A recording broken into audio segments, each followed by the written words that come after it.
के प्यारे से आंगन में बाबा खड़े हैं, बाहें पसारे।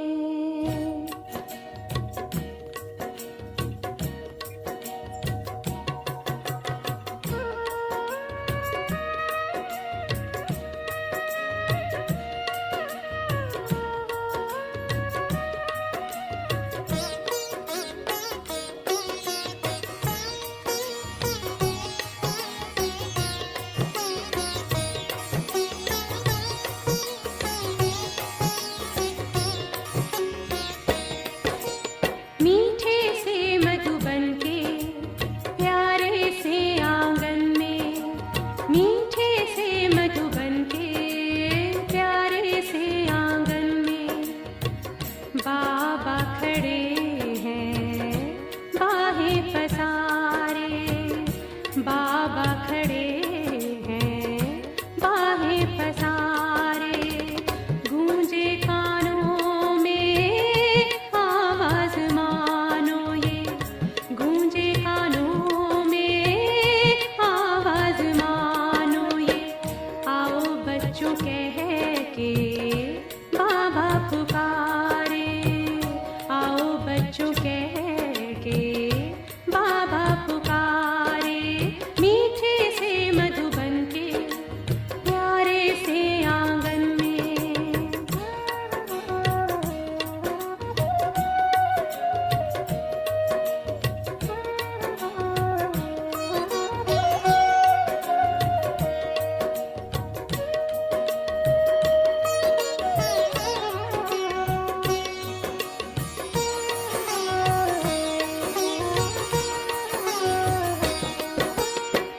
शिव पिता के तुम साकार रूप हो, सहस्र बाहु तुम विराट रूप हो।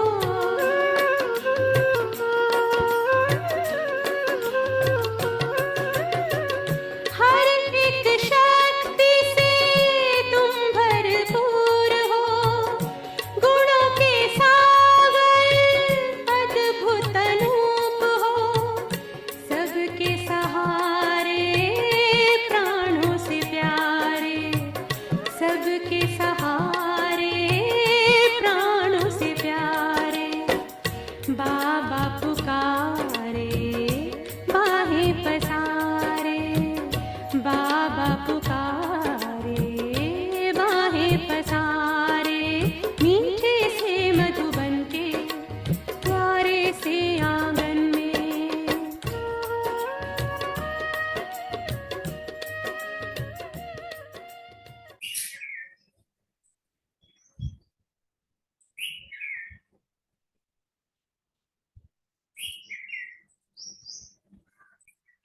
ओम शांति। आज 10 अप्रैल 2023 की बाबा की साकार मुरली है। बाबा कहते मीठे बच्चे श्रेष्ठ बनने के लिए सदा श्रीमत पर चलते रहो। लक्ष्मी नारायण भी श्रीमत से इतने श्रेष्ठ बने हैं। प्रश्न है, भक्ति में गौमुख का यादगार क्यों बनाया है? उत्तर, क्योंकि संगम पर बाप ने ज्ञान का कलश माताओं के ऊपर रखा है। तुम माताओं के मुख से ज्ञान अमृत निकलता है, जिससे सब पावन बन जाते हैं। इसलिए भक्ति में गौमुख का यादगार बना दिया है। हम ज्ञान अमृत सुनाते हैं, मना अमृत पिलाते हैं, इसलिए यादगार गौमुख। हर मंदिर में गौमुख तो जरूर होता है। तुम गौ माताएं हो। आज बाबा ने टाइटल दिया गौ माताएं। तुम ही सबकी मनोकामनाएं पूर्ण करती हो, इसलिए यादगार बने हुए हैं। गीत है, नयनहीन को राह दिखाओ प्रभु जी। ओम शांति। बच्चों ने गीत सुना।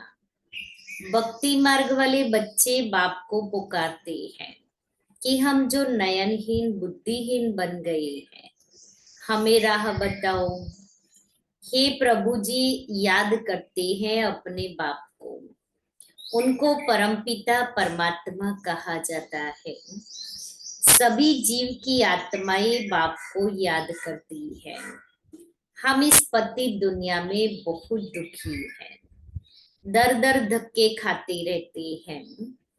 जहां भी जाते हैं उनके ऑक्यूपेशन का कुछ भी पता नहीं कि हम किसके पास जाते हैं। शिव के मंदिर में जाते हैं, परंतु उनको पता नहीं है कि शिव कौन है। जहां भी जाएंगे जाकर माथा टेकेंगे, जानते नहीं कि वह कौन है, कब आए थे। लक्ष्मी नारायण के मंदिर में भी जाते हैं, लेकिन जानते नहीं कि यह कब आए, कैसे राज्य लिया, कुछ भी पता नहीं। देलवाड़ा मंदिर में जाते हैं, वहां आदिदेव बैठा है, परंतु जानते नहीं यह कौन है। जगदम्बा के पास जाते हैं, परंतु वह कब आई, क्या किया, कुछ नहीं जानते, सिर्फ जाकर माथा टेकते हैं। प्रार्थना करते हैं, बच्चा दो, यह दो, वो दो, जानते कुछ नहीं, लेकिन मंदिर में जाना, मूर्ति के सामने जाना मना, चाहिए चाहिए चाहिए। गौमुख पर जाते हैं, कितनी मेहनत करके सीढ़ी उतरते चढ़ते हैं। गौमुख में से पहले उतरना है, फिर उसके बाद चढ़ना। वहां आबू में गौमुख है, बहुत लोग जाते हैं, पता कुछ भी नहीं कि वहां क्या रखा है। एक पत्थर का गौमुख बनाया है, कहते हैं गौ के मुख से गंगा जल निकलता है। अब जानवर के मुख से अमृत थोड़ी निकलता, सोचने की बात है ना। अब गंगा कहाँ बहती है, और वो गंगा का जल यहाँ गौमुख में कैसे आएगा, और मंदिर में मुख में, हाँ मंदिरों में भी कहाँ से आएगा। तीर्थों पर जाते हैं, किसके भी ऑक्यूपेशन को नहीं जानते कि यह कब आए, क्या कर किया, हम क्यों पूजते हैं। बुद्धिहीन होने कारण पुकारते हैं, हे प्रभु, हे बाबा, क्योंकि वह सबका बाप है। मनुष्य के 3 बाप कहे जाते, एक है आत्माओं का बाप शिव, दूसरा सारे मनुष्य सृष्टि अथवा मनुष्य सीजरे का रचता प्रजापिता ब्रह्मा, तीसरा फिर लौकिक बाप। भक्त भी एक भगवान को याद करते हैं कि नयनहीन को आकर राह दिखाओ, जो हम सदा ऐसे बने। यह कलयुग तो है ही दुखदाम, सतयुग है सुखदाम, और जहां से हम आत्माएं पार्ट बजाने आती है उनको शांतिधाम कहा जाता है। आत्मा को यह शरीर रूपी बाजा अथवा यह कर्मेंद्रिया यहाँ मिलती है, जिससे आत्मा कर्म करती है। आत्मा तो है अविनाशी, शरीर है विनाशी। आत्मा है पारलौकिक परमपिता परमात्मा की संतान, शरीर है लौकिक बाप की संतान। आत्मा का बाप एक ही है, उनको याद करने से वर्षा मिलता है।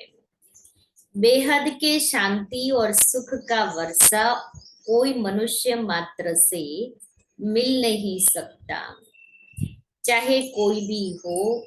ब्रह्मा विष्णु शंकर को भी देवता कहा जाता, परमात्मा एक शिव है।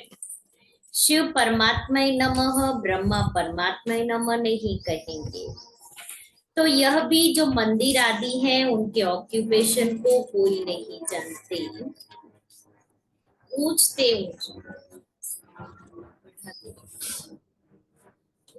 ऊंच परमपिता परमात्मा शिव है। फिर रचना रचते हैं ब्रह्मा विष्णु शंकर की। शिव निराकार अलग है, शंकर आकारी देवता है, परमात्मा एक है।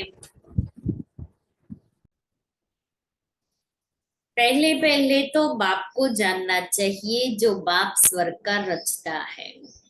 मनुष्य तो भक्ति में धक्के खाते रहते हैं। लक्ष्मी नारायण तो है स्वर्ग के मालिक, वहां तो सदैव सुख ही सुख है। यहाँ सभी दुखी हैं, ये दुनिया ही पतित है। सतयुग में भारत पवित्र गृहस्थ आश्रम था। यथा राजा रानी तथा प्रजा सब पावन थे। पतित को पावन बनाने वाला एक ही परमपिता परमात्मा है। राधे कृष्ण सतयुग के प्रिंस प्रिंसेस है, जो स्वयंवर बाद लक्ष्मी नारायण बनते हैं। स्वर्ग को कहा जाता है शिवालय। अब बाप सबको पावन बना रहे हैं इन भारत माताओं द्वारा, जिन्हों पर ही ज्ञान का कलश रखा जाता है। भारत में पवित्र राज्य था, अभी है अपवित्र राज्य। गृहस्थ धर्म के बदले गृहस्थ अधर्म हो गया है। फिर बाप आकर पावन बनाते हैं। बाप आत्माओं से बात करते हैं। बाप आत्माओं से बात करते हैं, मैं परमपिता परमात्मा आया हूँ। आत्मा परमात्मा अलग रहे बहुकाल, सुंदर मेला कर दिया जब सतगुरु मिला दलाल। तुम बहुत समय के बिछड़े हुए हो, अब बिल्कुल रोगी पतित कौड़ी तुल्य बन गए हो। फिर तुमको अगर मेरे जैसा बनना है तो पुरुषार्थ करो। यह भारत माता शक्ति अवतार है। ये शिव बाबा को अपना बाप मानती है। उनसे योग लगाने से शक्ति मिलती है, जिससे 5 विकारों पर जीत पाकर माया जीते जगत जीत बनते हैं। यह हार जीत का खेल है। यह वर्ल्ड की हिस्ट्री ज्योग्राफी समझने से तुम चक्रवर्ती राजा बन सकते हो। बाप ही स्वर्ग के लिए पवित्रता सुख शांति का वर्षा देते हैं। यह राजयोग है, हठयोगी राजयोग सिखा न सके। अभी तुम बच्चों को श्रीमत मिलती है, जिससे तुम श्रेष्ठ बन रहे हो। रावण की मत से तुम भ्रष्ट बने हो। भारत अब रावण की मत पर चलने से इतना दुखी कंगाल बना है। जगदम्बा सबकी मनोकामनाएं पूर्ण करने वाली थी, वह भी माता थी। जगदम्बा ने श्रीमत पर भारत को स्वर्ग बनाया था, इसलिए उनकी इतनी महिमा गाई जाती है। पवित्रता के बगैर तुम पवित्र दुनिया का मालिक नहीं बन सकेंगे। आधा कल भक्ति मार्ग चलता है। अब बाप कहते हैं फिर पावन दुनिया का मालिक बनना है तो आकर समझो। अब श्रीमत मिलती है तो उन पर चलना है। मेरा तो एक शिव बाबा, दूसरा ना कोई। मनुष्य तो 84 जन्म लेती हैं, तुम शक्तियां हो। शिव बाबा से योग लगाने से तुमको शक्ति मिलेगी। शिव बाबा से योग लगाने से तुमको शक्ति मिलेगी, नहीं तो कभी स्वर्ग के मालिक बन ही नहीं सकेंगे। क्योंकि योग नहीं लगाएंगे, शक्ति नहीं मिलेगी, आत्मा पावन नहीं बनेगी। पावन नहीं बनेगी तो स्वर्ग का मालिक नहीं बनेगी। इसलिए याद का कनेक्शन हर बात से है, एक बात दूसरे से कनेक्टेड है। इसलिए बाबा ने कहा अगर तुम शिव बाबा से योग नहीं लगाएंगे तो स्वर्ग के मालिक नहीं बन सकते। शिव पारलौकिक बाप से 21 जन्मों का वर्षा मिलता ही है संगम पर, इसलिए पुरुषार्थ करना है। बच्चों का भी कल्याण करना है, फिर स्वर्ग के मालिक बन जाएंगे। यह राज्यों की पाठशाला है। भगवानोवाच बच्चे, मैं तुमको राजयोग सिखलाता हूँ, जिससे तुम राजाओं का राजा स्वर्ग के मालिक बनेंगे। सिर्फ बाप को याद करो तो अंतमति सुगति हो जाएगी। बाप सुख धाम में भेज देंगे। बाप कहते ही हैं मैं ही आकर सबको शांति धाम सुख धाम में ले जाता हूँ। सत्युग त्रेता में यह भक्ति आदि होती नहीं, वहां तो 21 जन्म अथा सुख है। अब बाप कहते हैं इस रावण पर जीत पहनो। विकार के लिए शादी करना अपनी बर्बादी करना है। परमपिता परमात्मा ने ऑर्डिनेंस निकाला है कि पवित्र बनो तो जगत का मालिक बनेंगे। इस दुख धाम से शांति धाम सुख धाम में चलना चाहते हो तो ये बातें समझो। तुम जानते हो सिवाय बाप के कोई भी मनुष्य को, सिवाय बाप के कोई भी मनुष्य को भगवान कहना रॉन्ग है। भगवान है ही एक। अभी तुम बच्चे शिव परमात्मा की, ब्रह्मा विष्णु शंकर की, लक्ष्मी नारायण आदि सबके बायोग्राफी जानते हो। अब तुम श्रीमत से ऐसे लक्ष्मी नारायण समान श्रेष्ठ बन सकते हो। पवित्र तो जरूर बनना है।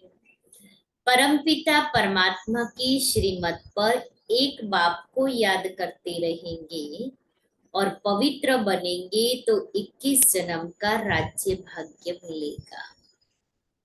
इतनी सहज बात है। ये समझने से तुम भक्ति के धक्कों से, रोने पीटने से 21 जन्म छूट सकते हो।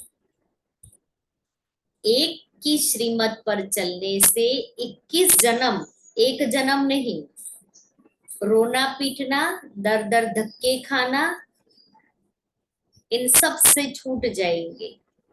चिंता भय हर बात से मुक्ति हो जाएगी। जो चीज में हम यहाँ सफर कर रही है वो सारी बातें 21 जन्म के लिए खत्म हो जाएगी। तो कितना सस्ता सौदा है, करना एक जन्म है। और एक जन्म में भी मुझे बाबा कब मिला, तब से लेकर के मैं शरीर छोड़ू उतना ही है। तो देखो ये करने वाला पीरियड कितना और उससे प्रारब्ध जो मिलती है वो समय कितना। तो करने के सामने जो प्रारब्ध है तो कर रहे हैं, वो तो कुछ भी नहीं है। और 21 जन्म का आयु भी बड़ी होती है। आयु भी 150 वर्ष की आयु है। कोई रोग नहीं है, कोई चिंता दुख की बात नहीं है। तो इतना सस्ता सौदा तो फिर कर ही लेना चाहिए ना, ना के बराबर है ये तो। समझाना है सत्युग की स्थापना कैसे होती है, फिर ये चक्र कैसे फिरता है। सारे वर्ल्ड की हिस्ट्री ज्योग्राफी को समझो, या तो मनुष्य ही समझेंगे। एक बाप की श्रीमत पर चलना है। सर्व पर दया तो एक बाप ही करते हैं। वह ज्ञान का सागर, सुख का सागर है। श्रीमत पर चलना है। वही इन माताओं को ज्ञान का कलश देती है जिससे ये सबको पावन बना सकती है। बाकी पानी की गंगा पावन नहीं बना सकती है, ये गौ माताएं हैं जिन्हों को ज्ञान का कलश मिलता है। यहाँ तो पढ़ाई है, पढ़कर देवता बनना है। ब्राह्मण, देवता, क्षत्रिय, वैश्य और शूद्र ये वर्ण है। ऐसे ये 84 जन्मों का चक्र फिरता रहता है। इस चक्र को जानने से तुम चक्रवर्ती राजा रानी बन सकते हो। अच्छा, बाप दादा और मीठी मीठी जगदम्बा माँ का सिकिले दे बच्चों प्रति याद प्यार और गुड मॉर्निंग। रूहानी बाप की रूहानी बच्चों को नमस्ते। हम रूहानी बच्चों की रूहानी बाप दादा को याद प्यार, गुड मॉर्निंग और नमस्ते। दाना के लिए मुख्य सार पहला है पवित्रता के बल से श्रीमत पर भारत को स्वर्ग बनाने की सेवा करनी है। सबको एक बाप का ऑर्डिनेंस सुनाना है कि पवित्र बनो तो पवित्र दुनिया के मालिक बनेंगे। दूसरा, हर एक को 3 बाप का परिचय दे, दुख धाम से शांति धाम और सुख धाम में चलने की राह दिखानी है, भटकने से छुड़ाना है। वरदान है, मर्यादा पुरुषोत्तम बन, सदा उड़ती कला में उड़ने वाले नंबर 1 विजयी भव। नंबर 1 की निशानी है हर बात में विन करने वाले, किसी भी बात में हार ना हो, सदा विजयी। यदि चलते चलते कभी हार होती है तो उसका कारण है मर्यादाओं में नीचे ऊपर होना। लेकिन यह संगम युग है मर्यादा पुरुषोत्तम बनने का युग। पुरुष नहीं, नारी नहीं, लेकिन पुरुषोत्तम है। इसी स्मृति में सदा रहो तो उड़ती कला में जाते रहेंगे, नीचे नहीं रुकेंगे। उड़ती कला वाला सेकंड में सर्व समस्याएं पार कर लेगा। स्लोगन है, एक बाप के श्रेष्ठ संग में रहो तो दूसरा कोई संग प्रभाव नहीं डाल सकता। मातेश्वरी जी के अनमोल महावाक्य। हम मनुष्य आत्माओं को पहले पहले कौन सी मुख्य पॉइंट बुद्धि में रखनी है, जिस पर खूब अटेंशन रखना है। पहले पहले तो अपने को यह पक्का निश्चय रखना है कि हमको पढ़ाने वाला कौन है। दूसरी पॉइंट है, हम सभी मनुष्य आत्माएं हैं और हम परमात्मा हमारा पिता है। हम आत्मा बच्चे और परमात्मा बाप दोनों अलग अलग चीज है। तीसरी पॉइंट, ईश्वर बेअंत भी नहीं है, ईश्वर सर्वत्र भी नहीं है। अब यही नॉलेज बुद्धि में रखनी है, इसलिए अपनी नॉलेज औरों से न्यारी है।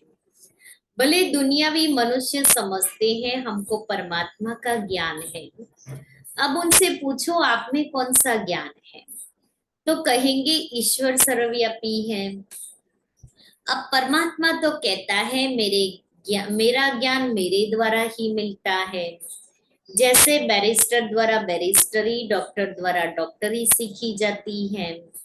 बल वहां बैरिस्टर भी अनेक होते हैं, एक बैरिस्टर से न पढ़ा तो दूसरा पढ़ाएगा, एक डॉक्टर से न पढ़ा तो दूसरा डॉक्टर पढ़ाएगा। मगर ये ईश्वरीय नॉलेज सिवाय एक परमात्मा बिगर कोई भी मनुष्य आत्मा, चाहे साधु संत महात्मा हो, वो भी नहीं पढ़ा सकेंगे। तो हम कैसे समझे कि इन्हों में कोई परमात्मा का ज्ञान है।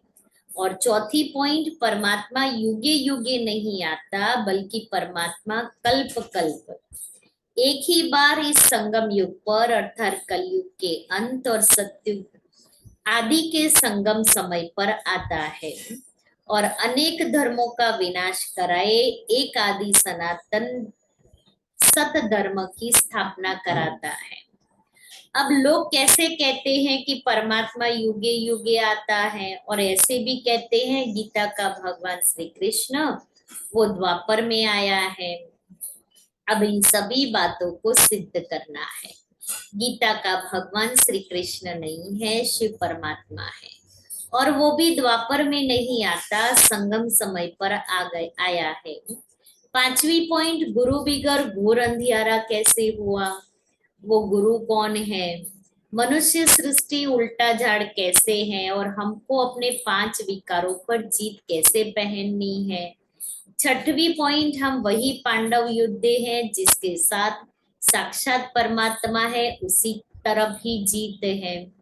और 7वीं पॉइंट, परमात्मा खुद सर्वशक्तिवान है, तो जिन्होंने परमात्मा का पूरा साथ दिया है उन्हों को ही परमात्मा द्वारा लाइट माइट दोनों ताज पे मिलते हैं। अब यह सभी बातें बुद्धि में रखना है, इसको ही ज्ञान कहा जाता है। 7 पॉइंट बताइए, उसके ऊपर फिर मनन चिंतन करना। दूसरा क्लास है वो कल सुनेंगे। आज का स्वमान है, मैं ब्राह्मण सो फरिश्ता। हम ब्राह्मण सो फरिश्ता है, ये कंबाइंड रूप की अनुभूति विश्व के आगे साक्षात्कार मूर्त बनाएगी। ब्राह्मण सो फरिश्ताई स्मृति द्वारा चलते फिरते अपने को व्यक्त शरीर व्यक्त देश में पार्ट बजाते हुए भी ब्रह्मा बाप के साथी अव्यक्त वतन के फरिश्ते अव्यक्त रूपधारी अनुभव करेंगे। यह अव्यक्त भाव व्यक्तपन के बोल चाल व्यक्त भाव के स्वभाव व्यक्त भाव के संस्कार सहज ही परिवर्तन कर देगा।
खड़े